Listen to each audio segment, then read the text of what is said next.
Hello guys, hello student. आज मैं आपको होम साइंस से संबंधित प्रश्नों की तैयारी कराऊंगी। मेरा नाम सुचि कुलश्रेष्ठ है और मैं एक होम साइंस की अध्यापिका हूं।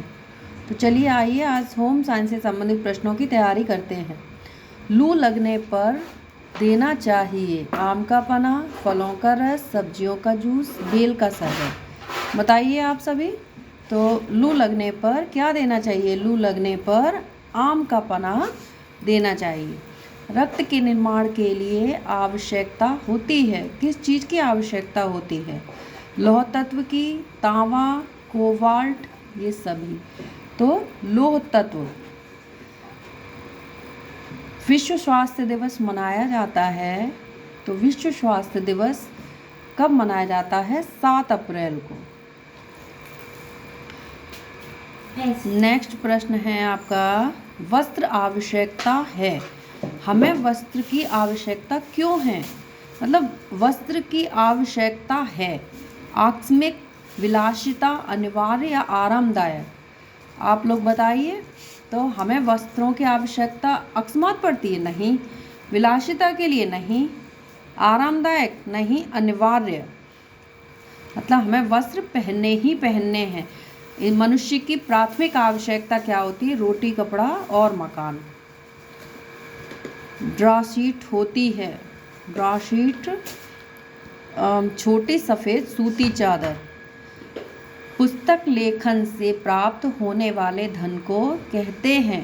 जो पुस्तक लेखक से जो धन प्राप्त होता है उसको रॉयल्टी बोलते हैं। रॉयल्टी रॉयल्टी बोलते हैं उसको।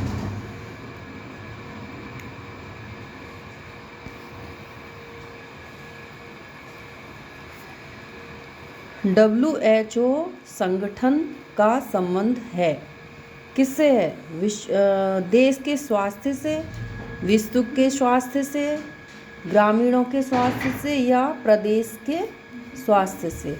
विश्व के स्वास्थ्य से।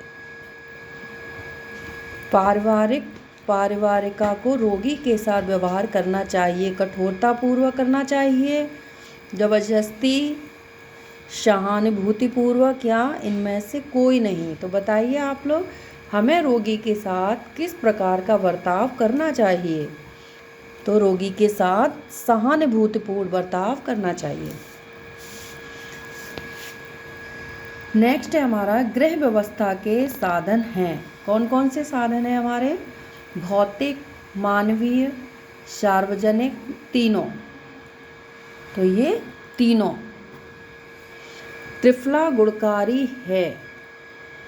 खांसी में, कान के दर्द में, सिर दर्द में या कब्ज में? तो जो त्रिफला चूर्ण हम लोग बनाते हैं वो किस चीज़ में लाभकारी होता है? वो कब्ज में लाभकारी होता है। नेक्स्ट है हमारा, छपाई के बड़े पैटर्न शोभा देते हैं। तो छपाई के बड़े पैटर्न शोभा देते हैं मोटी महिला को, नाटी महिला को, लंबी महिला को या कोई नहीं? तो लंबी महिला को। नेक्स्ट प्रश्न है हमारा, कार्य व्यवस्था को संतुलित करने के कारक हैं। तो पहला है हमारा पारिवारिक आय, आपसी सहयोग, कार्य विभाजन या ये तीनों। नेक्स्ट है हमारा, किसके काटने पर रोगी को पानी से डर लगता है? बंदर, सांप, कुत्ता या बिच्छू? तो किसके काटने से रोगी को पानी से डर लगता है? कुत्ते के काटने से। कुत्ते के काटने से। नेक्स्ट है हमारा, नायलॉन वस्त्र आरामदायक है। अधिक सर्दी में, गर्मी में, दोनों में या फिर बरसात में? अधिक सर्दी में। मनुष्य के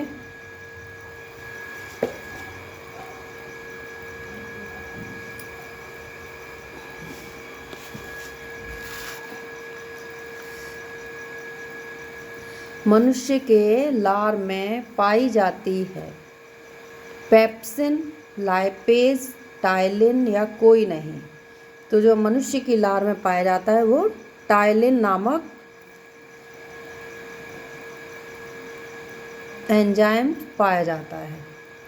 रोगी के कमरे में उचित व्यवस्था होनी चाहिए। किस चीज़ की होनी चाहिए? सफाई की, प्रकाश की, संकल्प। तो काय की रोगी की कमरे में उचित व्यवस्था होनी चाहिए? सफाई की। ग्रीष्म ऋतु के लिए सबसे उपयोगी है ऊनी वस्त्र, रेशमी वस्त्र, नायलॉन। तो क्या है उपयोगी? या सूती वस्त्र। तो ग्रीष्म ऋतु के लिए सूती वस्त्र आरामदायक देते हैं।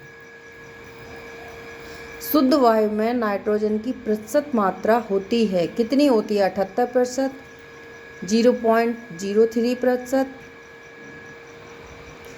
21%, 0.96%। तो जो होती है 78%। प्राथमिक चिकित्सा बॉक्स में होनी चाहिए रुई व पट्टियाँ, कैंची, चिमटी, दवाइयाँ, ये सभी। तो इसमें ये सभी होना चाहिए। दूध से दही जमाने में कौन सा एंजाइम कार्य करता है? तो कौन सा एंजाइम काम करता है? रेनिन, टाइलिन, पेप्सिन या फिर ये सभी? तो इसमें रेनिन।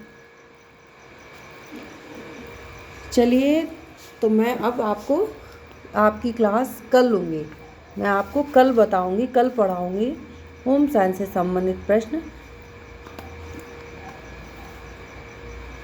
चलिए।